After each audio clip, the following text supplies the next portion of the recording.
So in this one we're going to be putting in a door just like the one you see behind me. It's an exterior door in a pre-existing wall. We have the luxury that it's a new build. Only difference I'd probably see if you were doing this in a timber framed weatherboard house is that you'd probably cut the hole after you've framed up on the inside, not like what we're going to do is we're going to cut the hole first, just so that it all lines up with the corrugation on the outside.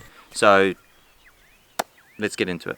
First things first, take note of where your door is going to end up. Needless to say, it's quite important to have a good think and measure before you cut a hole. Measure twice, cut once has never been so true. Next we're going to cut the hole. We're using a Nibbler attachment on just a normal drill. Works like an absolute dream and is a tenth of the price of a normal nibbler. I'll put a link in the description down below so you can go grab yourself one of those or just at least have a little look.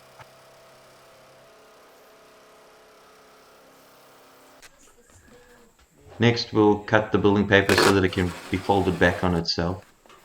You can see we're just splitting it rather than cutting it away.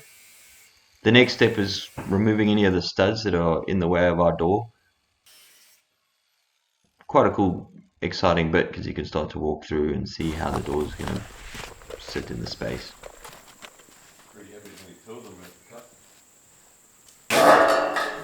Next is building up the framing for the door.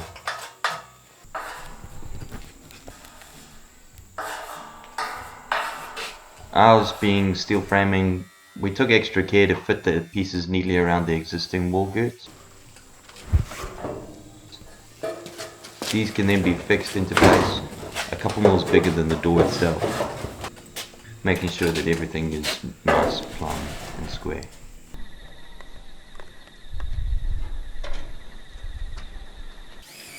That building paper that we cut earlier can then be tucked around and secured, and we can start on the head flashing.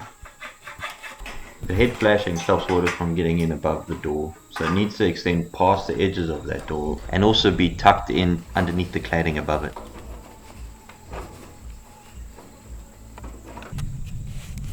Look at the little detail. Oh.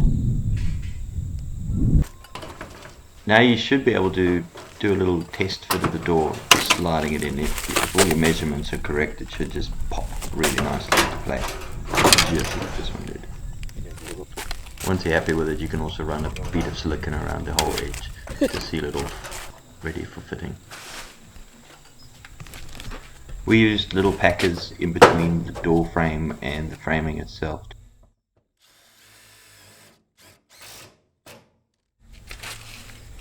Just so that when you fasten it all up, it doesn't affect the trueness of the door, and then obviously the swing and then how it closes.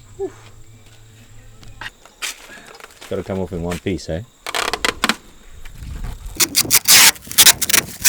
Oh, I think we'll get it translucent.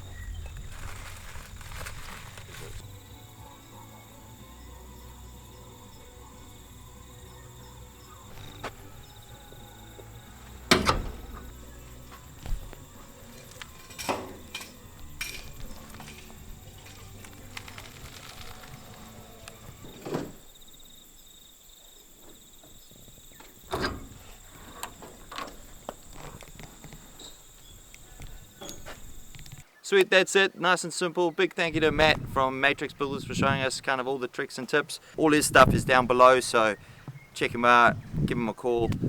He's a bit busy at the moment building the rest of my stuff, but I'm sure he'll help you out. If you liked what you see here, a bit intrigued about what's going on and everything else, head over to the rest of my YouTube channel and check it out. There's heaps of build videos on what we're building up here, Camp Epic. So subscribe, like, see you later.